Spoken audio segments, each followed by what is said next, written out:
Bienvenidos a un nuevo episodio de La Voz de Todos. Hoy con una persona que nos hace sentir pasión en el último minuto y en todos los minutos de un partido de fútbol. Un hombre que es nacido en Ibagué, que no le ha tocado nada fácil, porque vendió perros calientes, cargó bultos, un hombre echado para adelante que hoy, como la voz del gol, Carlos Alberto, pues nos hace, como les dije anteriormente, vibrar a todos los colombianos. Bienvenido, Carlos Alberto. Muchas gracias por estar con nosotros. A ustedes muchas gracias por la invitación, de verdad que muy complacido de acompañarlos, de charlar un ratico y hablar de remembranzas, de historia, del fútbol, que es lo que nos apasiona también. Bueno, Carlos Alberto, cuéntanos un poco de tu vida. ¿Cómo fue esos inicios de tu vida en Ibagué? Esos inicios, digamos, profesionales, para hablarlo de alguna manera, se remontan al 98. Yo era, ¿cómo se dice? Era utilero de un grupo musical de un señor llamado Augusto Labrador, que fue como mi segundo padre en general, en el contexto del momento. Y ellos tenían un sitio que era un parrilla show, ¿no? Y ellos tocaban o se presentaban con el grupo allí. Y entonces yo hacía las veces de utilero, de vez en cuando por ahí tocaba el güiro y tenía algo de oído y la música me gusta, digamos como músico frustrado del tema. Bueno, hasta que después me fui a prestar servicio y cuando regresé ¿Prestaste servicio en qué año? en el 95, Ok. en Tolemaida en 1995, y ya cuando volví, comienzos del 96 y esto, ya el tema estaba como en decadencia, parece que ya se iba terminando el trabajo pues ahí. Entonces me dijo un día, hombre, hay un toque, hay una presentación, un toque le llamábamos, o le llamaban ellos, en la casa de Henry Pava, en paz descanse, ¿no? Hijo de Pava Camelo, que fue senador del Partido Conservador. Henry también tuvo por ahí apariciones importantes y tal. Jaime en Cali creo que también. La familia Pava, dueños de Super, de Radio Super, de la cadena Super del momento. Entonces, eh, vaya porque de ahí depende, digamos, su futuro, usted que le gusta la radio y que me ha dicho, yo le insistía demasiado a él que ayúdeme, pégueme el empujoncito y la cosa. Entonces, yo estuve ahí en el parque, en la gobernación, tal, salieron y me dijo, mire, Henry, este es el pelado que le digo yo, que para que... Entonces llamó a otro que me hiciera como un examen, digamos, más que un examen es sí, como una mini prueba en cuanto a de la hora, presente este disco, léame esta noticia, presénteme este tema que es bolero, presénteme este tema alegre, tropical y tal. No, sí, sí, de pronto hay madera, hay que pulir cosas, y como todo, ¿no? Digamos que ahí en ese 98 empecé con Arnulfo Sánchez López, no sé si lo hayas escuchado allá, un periodista pues reconocido y con fama en Ibagué del Tolima. Y de ahí empezamos y narrando ya desde el 2000, ¿no? Porque hacía la voz comercial en el estadio, la persona que narraba falló, yo narraba eran los preliminares, la sub 12, la sub 13, ¿cómo se llama? Infantil, prejuvenil, del Tolima y los departamentos que venían a Ibagué y demás torneos, torneos de barrio inclusive, que pagaban de pronto a que salían a la radio el famoso torneo, digámoslo así, de rodillones que salía, vamos a pagarle a la emisora para que nos narre, y yo iba y narraba esos torneos de barrio y tal, y ahí comenzamos y nos fuimos puliendo y hasta que en el 2000 se dio la posibilidad de en el mismo Ecos del Conveima, la persona que no fue, empezar, digamos, ya, sí, en firme, a narrar. Entonces, digamos que desde el 2000 a narrar, en el 2003 Caracol Radio, José Alberto Ortiz, me acerca a ese proyecto en Ibagué mismo, en el conglomerado pues, de Caracol Radio, donde está Tropicana y las demás emisoras. Queda campeón el Tolima, nunca había ganado nada, nunca había tenido la posibilidad de llegar pues, a instancias importantes, definitivas. Y entonces ya el primer viaje internacional de Copa Libertadores, ya con Caracol Radio, hice esos 3 años, digamos, de narrador ahí en Ecos. Ya después en Caracol y ya en el 2006, empezando el 2006, me entró una llamada de Javier Hernández, mi jefe actual. Soy Javier Hernández, mire que yo dije, eso es mentira, de pronto alguien me toma el pelo, yo molesto también, y quién sabe ver yo qué digo, ¿no? No, es que su mamá me dio su teléfono porque, y era verdad, de esas veces que uno daba el teléfono heredado Mamá, pues como cambiaron el aparato, el coco, digamos, el aparato telefónico, entonces ella quedó con esa línea. Eso sí, si me llaman o algo, pues diga que me das la Claro. referencia o me guardes el recado, bueno, tal. Y bueno, ahí me llamó, hicimos un casting en Bogotá, nos fue bien. Narramos ya el Mundial de Alemania 2006 aquí en Bogotá.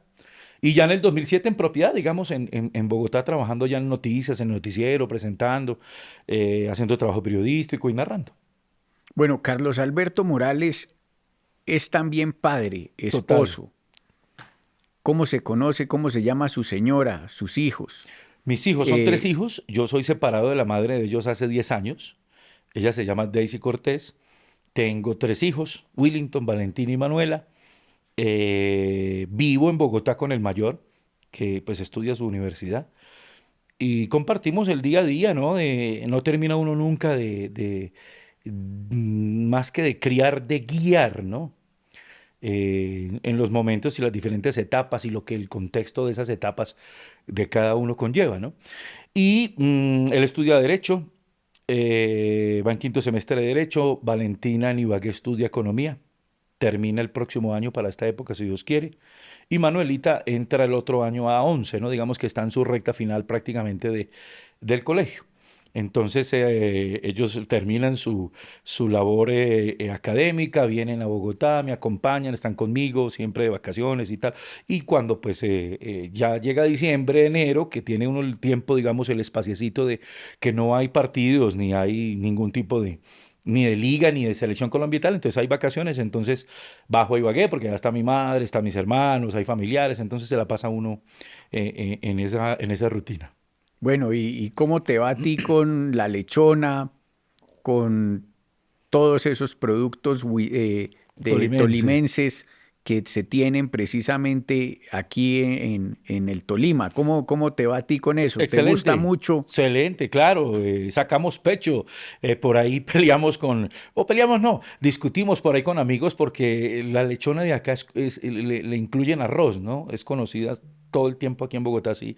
Y Y la la de nuestra, allá que es es la sin original, arroz, es claro, carne solo, carne pura, ¿no? con Pues con su, arveja. con su arvejita, claro. No sé cuánto tiempo podría ser, en meses pasados, catalogado o nombrado como uno de los mejores platos, digamos, de ese tipo de carne de cerdo del mundo, ¿no? No sé si fue un evento en Francia o algo así, bueno. Entonces eso, los tamales, el pescado, el viudo, el bocachico, las migas, bueno, todos los platos con los que crecimos y en torno a esta época también de diciembre, cada vez que llega uno, también los hace a veces en casa, digamos no la lechona, pero los otros platos con los que uno se crió, ¿no? Entonces hacen parte de esa gastronomía que, claro, por supuesto nos identifica y hay orgullo, por supuesto, por eso también. Bueno, cuéntanos un poco cómo es el tema de haber vendido perros calientes, haber Ah, cargado sí, bultos sí, sí, para sí, poder sí. pagar tu educación. Sí. ¿Cómo fue esa experiencia? Bueno, era creo que décimo por allá, como terminando noveno décimo de bachillerato, y un señor de apellido Bautista, muy amigo de mi mamá, que trabajaba en Alma Café, que es una empresa pues que aglutina o produce y tiene el tema del café, bueno, escoge y selecciona y dice, bueno, de esta parte del Tolima, qué café es de exportación, qué tipo de café es y demás. Tenía un puesto de perros y lo mismo, la persona que lo atendía lo dejó por cualquier circunstancia. Y mi mamá, amigo, oh, le recomiendo de pronto para Carlos, nada, tenía por allá 15 años, ¿no? Rayando los 15 años. No, hombre, pues yo tengo un puesto, lo tiene mi mamá allá en el barrio La Pola, pues si quiere, tal. Siempre me gustó la cocina, me gusta cocinar, entonces digamos que mi madre me enseñó desde los 12, 13 a lo básico y ya uno pues se va adentrando en platos o en preparaciones, digamos, un poquito más complicadas o sofisticadas o de mayor calado, ¿no? Entonces me dijo, bueno, mire, el carro hay que sacarlo a las 6 de la tarde, yo salía a las 5:30 del colegio. Y empezamos a vender, entonces me decían, los perros, la salchicha hay que ponerla acá en esta agüita tal, la hamburguesa tal cosa, recibir el pago, despachar todo, quemarse, terminaba tipo 10 de la noche, al otro día para el colegio, y ahí duré espacio de, ¿qué le digo yo? Yo creo que unos 5 meses, 5 o 6 meses. terminé el bachillerato, lo que te digo que me fui a prestar servicio en Tolemaide. Cuando regresé, volví al trabajo de don Augusto Labrador allá poniendo la música en el sitio, y mi mamá era gerente de Harinera del Valle en el Tolima, ¿no? Y Ujú. creo que parte del Huila en esa época. Pero la central funcionaba en Ibagué, despachando la harina de trigo, de oros y demás, era Harinera del Valle. Entonces le dije que si me abría un campito, un espacio ahí, pues era un pelado, 17 años, 18 completé cuando me fui menor de edad a prestar servicio, cuando salía tenía 18. Entonces me dijo, bueno, sí, pero le toca allá con los otros porque no hay más y después van a decir que yo, mamá suya, entonces pues conflicto y la cosa. Y bueno, me enseñaron y sí, llegaban las tractomulas de las 32 toneladas y había una cuadrilla de 7 personajes. Bajando allá. Entre esos, claro, estaba yo. Y entonces, bueno, mire, eso hay que bajarlo acá, Tintín, corre, Trin, lo pone aquí, pero hay que ir armando se me olvidó el nombre, unas estivas, una torre, pues, del azúcar que llegaba, o la harina de trigo, y ahí duré también como otros 8 meses, de pronto, 6 meses, mientras se va uno ubicando, mientras salió lo del toque y mientras empezó lo de la radio, porque eso fue, como te decía, la radio fue en el 98. Entonces, digamos que fue un espacio más o menos de 8 a 1 año, 8 meses a 1 año, en que tenía ese trabajo de lunes a jueves, por la tarde en ese mismo, en esa misma empresa, pues hacía las veces de mensajero, entonces iba y consignaba los cheques, reclamaba allí, iba a la panadería de fulanito, los clientes, ¿no? A los cuales le proveía la empresa la harina y los insumos y demás de panadería, y perdón, los jueves, viernes y sábado estaba otra vez en el Rancho Parrilla. Digamos, ese fue el comienzo relativamente serio, pues, de empleo, trabajo antes de la radio, ¿no? Bueno, ¿y de dónde salen tus frases más populares como márquelo, No lo no lo toque. toque, tic-tac Nítido. y nítido, me la juego por ti Me la juego por Colombia? ti, Coloy. Sí, sí, sí, sí. De dónde sacaste esas frases? Bueno, ya en ese ejercicio profesional yo asumí, yo era, digamos, el segundo narrador en Caracol, y desde el 2019, Javier Fernández se va. Asumo yo, me dan la oportunidad de ser el número uno allí. Luego llega Pepe Garzón, que en este momento es mi otro compañero de Cali.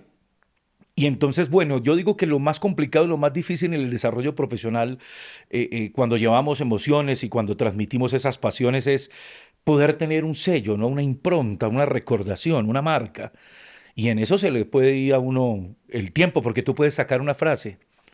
Sí, pues está ahí, no, no, como que no pegó mucho, pero ya tú estás diciendo varias, 3 o 4, que a algunos les pega más una, otros por allá sacaron una bandera del Gol Caracol en el último partido en octubre que estuvimos en Barranquilla. Entonces me hicieron una nota, y el periodista amigo manda, el que cubre, Carlos Toncel, Carlitos Toncel, amigo y compañero, me manda el pedacito que grabó. Entonces sacan la bandera, márquelo, no lo toque, ni siquiera el nítido, sino ese, márquelo, otros están nítido, me ve nítido, nítido, nítido, tal. Para decir que ese nítido fue escuchando a varios jugadores en entrevistas X de la liga, de la misma selección. No, estuvimos en un partido, pero yo estuve nítido, le metí 2 centros, tiré una pared, bueno, tal. Otro personaje también. Llamé a mi hermano a Ibagué porque él practicó muy buen fútbol, aunque estuvo, digamos, a nada de debutar en el profesionalismo, pero estuvo en el Pasto, en Pereira, en Bello. Y es un hombre que conoce de fútbol, que sabe de fútbol, y me comienzo a hablar con él de fútbol, a ver qué me dice cosas raras de lo que yo escuché aquí, él desde su lado, a ver que él es 4 años menor que yo, y me contó otras cosas. Bueno, hablamos, me dice, no, estuve jugando, porque juegan cada 8 días, 2, 3 partidos, con futbolistas profesionales. No, y estuve nítido, saqué aquí, hice aquí. Ve, ya van 2 y 3, el tal nítido y nítido. La sabiduría popular y esas palabras coloquiales y del barrio, de la calle, en este caso del fútbol, pues si bien es cierto, del potrero o del jugador profesional que se identifica con eso. Dije, voy a ponerla donde la pongo. Entonces, cuando yo asumo en ese 2019, me llamó Jairo Aristizo Balosa, otro narrador conocido de la vieja guardia de los 80s, 90s, pues a felicitarme, a saludarme, y me dice, entonces ya después de que hacemos esa pequeña amistad, lo llamo y le digo, mire, tengo esto aquí tal, eso está bueno, pero usted tiene que decir, ese es el sello, está muy bueno, entonces métalo o inclúyalo, adiciónelo al final del gol, viene la pasión, el gol, la poesía que hace que la persona se erice, que hace que la persona se emocione. Y entonces al final usted dice, Pepito Pérez, el hombre del gol, ¿cierto? O Radamel en ese momento, o James o tal. Ujú. Punto. Tiene que hacer una pausa, que es donde viene la impronta y el sello. Estás ni y proyecta nítido, tal. Que es como que el que hizo el gol se le reconoce esa labor, esa obra. Y por supuesto lo que genera, digamos, eso ahí, entonces lo hemos venido utilizando tanto en Blue Radio como en Caracol Televisión, el Gol Caracol. Márquelo, no lo toques, un señor que venía del Espinal, cuando yo narraba fútbol en Ibagué, en el Murillo Toro, y siempre en esa época sí dejaban expendio de la bebida, de cerveza, normal, no había tanta violencia que también nos ha alejado un poquito de los estadios y ha sido, por supuesto, nefasta para la práctica del fútbol, para que las nuevas y nacientes hinchadas lleguen también, ¿no? Entonces, bueno, él se tomaba sus cervezas antes y durante y se paraba frente al lado de una columna ahí, a la entrada del corrillo del pasillo de prensa, y veía el partido y no hacía así, no, se quedaba sin voz, márquenlo. Cuando nos atacaban al terreno, márquenlo, márquenlo, gritando así, claro, ya disfónico y tal. Me acordé que en el 19 jugó Colombia. Ucrania, íbamos mal, el equipo encima y tal. No se me brilló ese momento, recordé ese momento y dije, voy a decir, solamente márquelo. Ataca Ucrania, tal, márquelo, márquelo, tal. A los sub-20 de ese momento, del 2019, era un mundial. Entonces, bueno, Javier me dice, oiga, está bueno ese márquelo, márquelo, tal. Bueno, ya después se fue modificando, y si, ¿por qué si no le agrega márquelo? No lo toque, tal, como para que no suene tan desesperado, márquelo, márquelo. Y los va llevando ahí, ¿no? Digamos que esas dos frases, el me la juego por ti, sí sobrevino en un partido de Colombia, momentos difíciles, y entonces como el de apoyo antes del partido, y me la juego por ti, Colombia, tal, me la juego por ti. Seguramente lo leí en algún libro y adaptar situaciones y cosas y eso. Y el tic-tac porque como que era el toque cuando es el famoso bailecito, ¿no? Tic-tac, tic-tac, dos cositas, tres cositas, digamos que son frases que uno va usando para adornar, ¿no? Y para descansar en eso y también poner un sellito de la labor que uno hace a diario o cada vez que le toca narrar.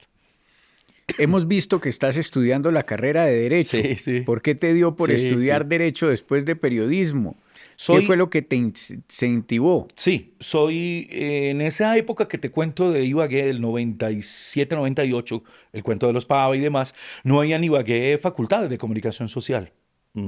Pocas universidades, la Universidad del Tolima, una universidad pública, que no ofrecía esa facultad o esa carrera, ese programa naciente, creo que empezaba la cooperativa y tal. El caso es que no había tanta oferta y ya empezamos a trabajar y nos fuimos ahí en el trabajo con Arnulfo Sánchez, con las otras personas, digamos, los veteranos a los que uno les aprende, va uno poco a poco poniéndolo de uno, pero aprendiéndolo de ellos y tal. Entonces ya entré ahí, llegué a Caracol y tal. Y el derecho siempre me apasionó, siempre me gustó, siempre me ha gustado el poder ubicar o buscar ayudarle al otro, a la persona, ¿no? A encontrarle el lado, digamos, y el derecho a las situaciones y a las cosas, el poder resolver problemas y situaciones, yo creo que es importante en la vida de cada persona. Y en el caso mío, pues un amigo muy cercano me invitó a la Gran Colombia, conocí a Marco Tulio, que hoy es el rector, en esa época era creo que vicerrector académico, financiero, no recuerdo. Y no, usted, yo lo veo más, usted tiene la madera y tal. Entonces me dijo un secretario de la época, académico de la época, para que usted sepa si eso no es. Todos los que estudiamos o estudian o llegan a la carrera de Derecho, usted mírese, haga el ejercicio, somos litigiosos en algún momento. Y tú vas y pones el punto de vista tuyo y lo peleas y lo defiendes y lo proteges, lo argumentas, ¿cierto? Lo proyectas. Bueno, sí, de pronto sí, ¿ves? Sí, en algún momento uno y se emociona y defiende su postura en la radio, en la casa, con un amigo, en el mismo campo de la carrera, del derecho y demás. Entonces, estamos ahí, digamos que a un año, a monedas de terminar, porque nos faltan unas 4 materias, los preparatorios, que ya es, digamos, la etapa final. el proyecto de grado, que todo eso se hace, digamos, en este último año, que aspiro después del Mundial ya poder irlo clarificando un poco más y mirar a ver cómo lo combinamos con el periodismo. Ah, pues qué maravilla, qué maravilla. Yo estudié Derecho como segunda carrera. Sí, A mí me homologaron la mitad de la esa carrera es una gran anterior ventaja, claro. y entonces pudimos hacerlo rápido. eh, pero digamos que el derecho es una carrera muy bonita, muy Y bonita. extensa, ¿no? Tiene mucha Tiene ramificación, mucha ramificación. Es como la medicina, total. creería yo, que uno se va especializando según el área que Nunca vaya terminas de estudiar. uno teniendo. Sí, Pero yo sé que en la Gran Colombia también tienen un pensum en el cual tú puedes ir avanzando más rápido y toda la cosa así. sí. Ahí tenemos ese programa de profesionales, en donde, digamos, como el caso tuyo, te homologan la antropología, epistemología, axiología, todas las éticas. Digamos que el pensum de la Gran Colombia es un pensum robusto, extenso, donde no solamente hablamos del derecho y de la práctica, sino también hay materias como cultura solidaria, que aparentemente puede ver uno cuando estamos en el pregrado, esos rellenos y tal, pero que te pueden No, es proyectar cosas de importante, dónde viene la familia, qué es la familia, quién habló claro. primero de esto, ¿no? Entonces estudia a Engels y infinidad de autores, familia y bioética, ves mucho el tema de la ética profesional y la ética general. Entonces, digamos que está montado y basado sobre esa estructura, digamos, más ética y católica o cristiana de lo que podría ser ese profesional afuera, ¿no? Tú que eres un ejemplo de los jóvenes hoy día, ¿qué le dirías a los jóvenes? Además que has sido un hombre que te ha tocado trabajar duro desde pequeño, con esfuerzo, salir adelante. Mira que hoy estás estudiando. ¿Tú cuántos años tienes? No, ya estamos cerca al quinto piso, decíamos en Ibagué. Tengo 49, cumplo en diciembre 49 este mes. Bueno, imagínate que a los 49 años te vas a graduar de tu carrera de Sí. derecho. ¿Qué le dirías a los jóvenes colombianos? Además, tú que generas esas Mm. pasiones tan fuertes dentro del fútbol, ¿qué le dirías a ellos? ¿Cuál sería tu mensaje a todos los jóvenes que tenemos en el país hoy día? Bueno, el mensaje es que nunca, por supuesto, y eso varias personas ahondan en ese concepto, nunca es tarde para estudiar, para intentar cumplir los sueños, intentar empezar ese camino, esa ruta, ¿cierto? De ir construyendo esa estructura propia, personal. Eso por un lado. Por el otro, yo creo que la pasión que uno siente, explotar de buena forma, de buena manera, los elementos y los atributos que Dios le da a uno, ¿no? Porque siempre lo digo, no soy yo el que narra, yo lo veo así, ¿no? Y respeto las otras posiciones, por supuesto, pero es Dios que me puso un talento, ¿no? Me tocó y me puso en el momento indicado, el día indicado. Entonces, ya he contado un poco brevemente o de manera resumida el tema de la historia y vida. Entonces, el día que Dios te quite ese talento, te cierra la llave de la voz, no eres nadie, no eres nada. Entonces, dejar atrás el ego, no creerme que ya llegué, decía mi gran amigo el Mago Capria, argentino, jugador y fue compañero de nosotros de Gol Caracol, que el gran oponente es el ego, el gran oponente, ese es el ego. Entonces, creo que dejando de lado todo eso, soñar siempre, estar, si estamos hablando de la comunicación social o de la carrera que sea, tratar de estar muy bien empapado, enterado de tu carrera, de lo que haces, si es en el derecho, bueno, qué ley salió, qué cambios hay o se avecinan, si es en la comunicación social y en el campo que estés cubriendo, pues estar empapado de las noticias que tienen que ver con la fuente que tú cubres. Pero por sobre todas las cosas, yo creo que el actuar bien o intentar actuar bien, tener esa ruta y ese camino lo más limpio posible, de ser una buena persona, un buen hijo, un buen amigo, yo creo que eso es lo que Dios premia al final, ¿no? Dialogar con Dios, encomendarle a Dios todos los días, lo que tú haces es lo que te va soportando y pueda ayudarle a amainar un poquito las vicisitudes, porque no faltan, ¿no? Los días de lluvia llegan, los días de sol también. Entonces yo creo que la pasión por sobre todas las cosas, nunca dejar de leer, la lectura es muy importante para esas nuevas generaciones. Poco se lee en Colombia, poco se lee, y lo hablaba yo con mi hijo porque me sorprendía. Un joven de 23 años, pues sí, obviamente estudia Derecho y tiene para él más que leer es normal, y tú lo sabes en la carrera de Derecho, pero ya otra literatura universal, ahondarse en otros autores, Dumas, Víctor Hugo, otras cosas, pues uno dice, hombre, eso le va a proyectar y le va a tener a uno un fondo mucho más importante. Yo creo que esa pasión, la lectura y el actuar bien nos va a llevar a buen puerto, a buen camino. Pues Carlos Alberto, muchas gracias de verdad por compartir con nosotros y finalmente quisiera preguntarte, ¿qué cambiarías tú del periodismo deportivo? ¿Qué crees tú que sería importante cambiar Hoy día, hoy día? hoy día, mm, yo creo que volver a la rigurosidad, a esa preparación que tenían los llamémoslo de manera cariñosa, los antiguos, bueno, periodistas o veteranos, que tenían ese rigor y esa pasión y ese respeto por la misma profesión, ¿no? Entonces, si voy a entrevistar a Juan Pérez, pues yo sé quién es Juan Pérez, trato de ir un poquito más allá, qué momento vivo actualmente del país, del mismo fútbol, depende, y de ahí entonces Silvano 1, 2, 3, 4, él me cuenta, hoy día el periodista no escucha al que está entrevistando porque de lo que el otro responde, ¿dónde está la siguiente pregunta?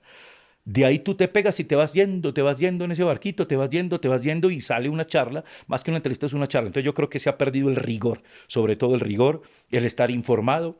Queremos estar prendidos del celular, de las nuevas tecnologías que son muy buenas, que te acortan muchas cosas, que te facilitan otras, pero que sin duda alguna hay que saberlas encaminar, ¿no? Porque pueden ser adictivas y nefastas en un momento determinado. Entonces yo creo que ese rigor y esa pasión se ha perdido, ¿no? De ser respetuoso con el personaje, con la labor que se hace, de estar informado. Entonces yo, más que, sí, cambiarle, digamos, adoptaría y adaptaría de nuevo ese rigor a cada uno de ellos, ¿no? De que sientan la pasión. Al sentir pasión vas a tú mismo ponerle el rigor a lo que haces y a lo que emprendes cada día. Pues muchas gracias, querido Carlos A Alberto. ustedes muchas gracias por la invitación. Gracias por mostrarnos que detrás de cada narración que haces de gol, pues ahí es una historia de vida, de esfuerzo, de ganas, de trabajo real y cómo adicionalmente también, pues siempre quieres es seguir saliendo adelante. Claro. Eso es un ejemplo de vida para todos nosotros. Criamos los hijos con ejemplo, ¿no? Definitivamente es eso. Pues qué maravilla. Yo te Muchas gracias a todos agradezco por la mucho de invitación. verdad y a todos ustedes muchas gracias por seguirnos en otro capítulo, en otro episodio de La Voz de Todos. Mi Dios los bendiga. Muchas gracias.